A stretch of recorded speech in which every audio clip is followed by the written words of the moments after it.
It's another graduation for him.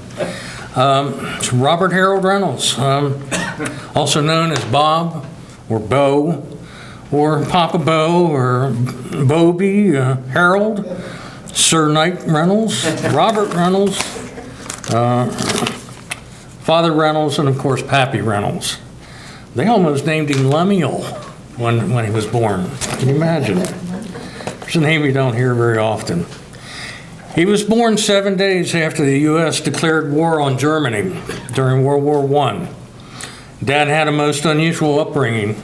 He was born and raised in Annapolis, Maryland, which I always thought was a magical place. With its colonial history, the United States Naval Academy, and the capital of the greatest state in the Union, at least according to him anyway.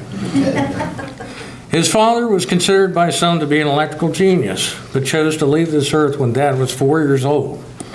His mother, Annie Reynolds, got by renting the house to dignitaries and naval families. Back at a time when kids were to be seen and not heard, Bo was all ears, and he listened to all the stories of all the worldly things when he was still young. Thus, he developed the basis of his vast inventory of who's who and what's what in the world, which no wonder he was the way he was. He even turned out to be a good Maryland Democrat because he always voted Republican. However, my sister and I could never change the way he talked. He was from Round Balmer. Every ballpoint pen was a fountain pen. He learned by going to the theater how to read, and he's never been to Hawaii. The smartest thing he ever did, as far as I'm concerned, was to marry Peggy Miller 68 years ago. What a wonderful union between two like-minded, intelligent, and beautiful people. The dumbest thing he ever did was drive out in the middle of a snowstorm on a honeymoon. And Dad loved to sing, as was pointed out. Didn't have one of God's best voices in the world, but he loved to sing anyway. He loved to dance. The samba, the cha-cha, the tango, the skizzle, and I'm sure he knew a few others. But it was really fun to watch Mom and Dad dance. He was also a movie star in 2 productions in Annapolis. Nowadays we call them cameo appearances. You have to look really close to be able to see him, but he loved to say that he was a star.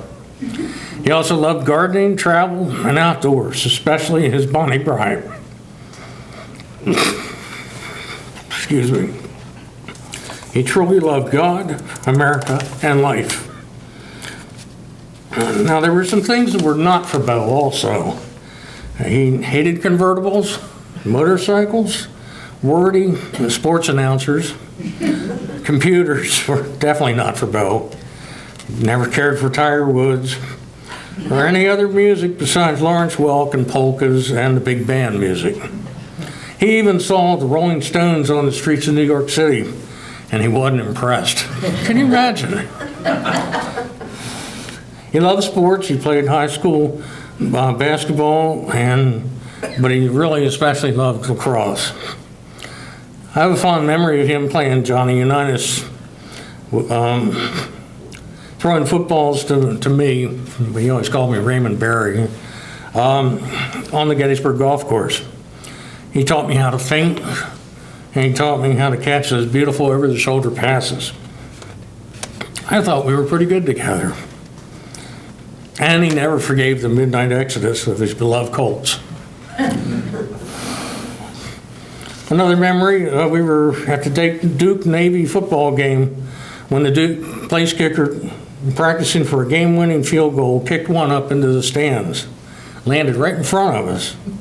And despite the squad's pleas, Dad refused to return it. He was citing some kind of safety concern. And he thought he'd teach him a lesson. I got a really cool college football out of that, and I took it everywhere. So thanks again, Dad. In his early 20s, he and some other friends from Annapolis were playing football against some Naval Academy midshipmen, when it became quite apparent that the official was showing extreme bias towards the midshipman. So Dad, very diplomatically, as was his style, addressed the topic with the official. The official responded by trying to kick Dad in the butt. But Dad spun around and caught his foot. And can you imagine seeing none other than Bull Halsey hopping around on one foot while this young whippersnapper had him by the foot?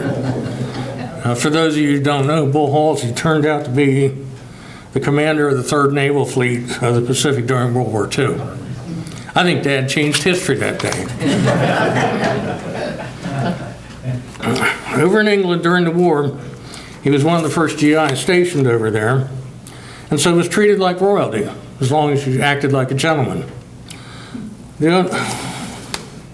Only after all the others came over did the slogan circulate that the problem with the GIs were that they were overpaid, oversexed, and over there. There was some miscommunication between the two English-speaking countries. Finally, a Sears and Roebuck catalog was produced so that they could point to the picture of the correct product that was needed. Remember, a bonnet is a Jeep hood over there and not a hat. So, and then Dad suggested ordering Christmas tree tinsel from New York to be used as radar fouling chaff. Well, the English never had decorated a tree with tinsel before, so they had no idea. He also came up with the idea of using a kid's cricket clicker for the paratroopers to identify each other when they landed at night. A lot of the preparations for the war were strictly innovative and not necessarily military in nature. Here I'll let two former students describe him as a teacher at Fairfield. The one said, "He was a very patient, unflappable teacher, especially when class discussions threatened to get out of hand. He was able to take what could have been a boring class and turn it into something interesting." And secondly, he was a wonderful and thought-provoking teacher. I remember how he would mention a name or event, current or past, and we were to research it and participate in class discussion the next day about it. He was a positive influence on many young lives. Probably his greatest teaching tool, well, besides his outstanding experiences, was that there is no free lunch. Someone who promises you a return that seems too good to be true probably is too good to be true. And thus he concocted the Golden Eagle investment plan. For those of you who don't know about that, we're going to have a table set up after this so that I've understood that it's going to be a great time to invest in that plan. We'll be paying a huge dividend, I think. It basically deals with, if I sell you and you and you some shares, you pay me, and then I guarantee that you'll get a rich dividend back. Well, but the people who invested before you are going to get even more. So it turned out to be a Ponzi scheme. But the important thing was to teach people to not be gullible, to always question things. And that's what one of the certificates there. He even had parents of the kids asking him to invest in it. It was how convincing he was. Now remember, he was a salesman for over 20 years, so he sold that product real well. He also enjoyed watching golf with the sound off. And he never got bored, but we sure did. I remember one time he was fussing and fuming. What? Golf tournament ought to be on by now. It's oh golly, it should have been on a half hour ago. I don't know why they're not playing it. They keep playing reruns. He's fussing and carrying on. I said, Dad, let's turn the sound up and see if maybe they might make an announcement. Well, sure enough, it was a rain delay. Good old Dad. He also enjoyed watching Spin the Bottle. Well, the show's producers actually call it Wheel of Fortune. But he was really that good at it, filling in the blanks before the contestants could. I also think he enjoyed watching Vanna White parade across the stage. And I think that's the reason why Mom never cared for the program. We know she is a good United Methodist. Oh, is she? She is. All right. So I think there's some credibility there. Okay. Window dressing.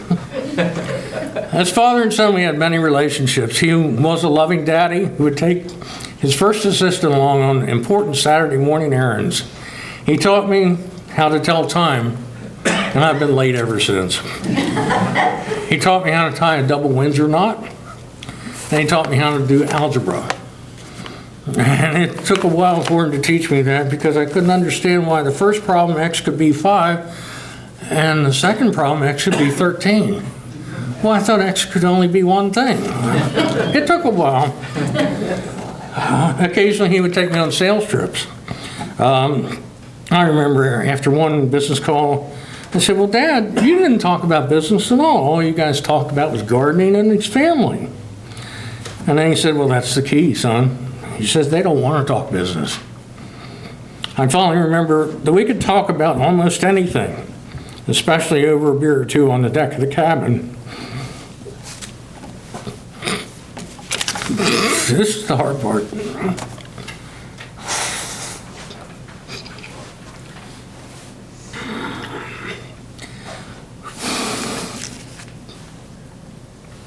Andy, you want to read this part?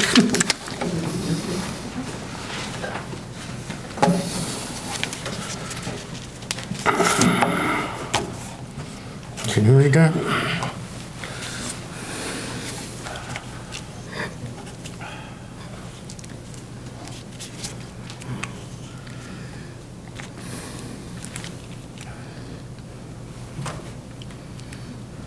He was an inspiration and a mentor.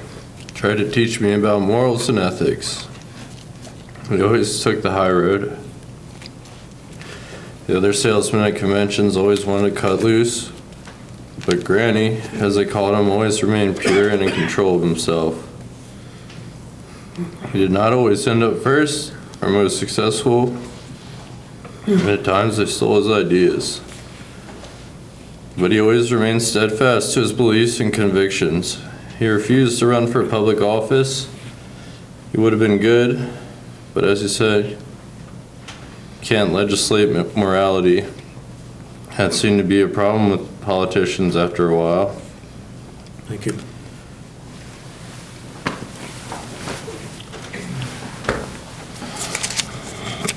Dan had, without a doubt, the most intriguing mind. His mother-in-law, and if you ever knew her, and this is quite a compliment, called him the walking encyclopedia. He could recall history, dates, places, stories, people, and things with astounding clarity.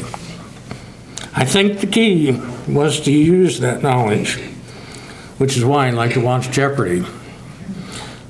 And he would use that knowledge and repeat it over and over and over again, silently or even out loud, as those who are close to him can attest to.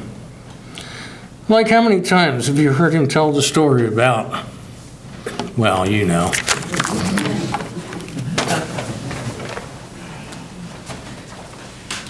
Thank you, Skip and Andy. We thank you very much.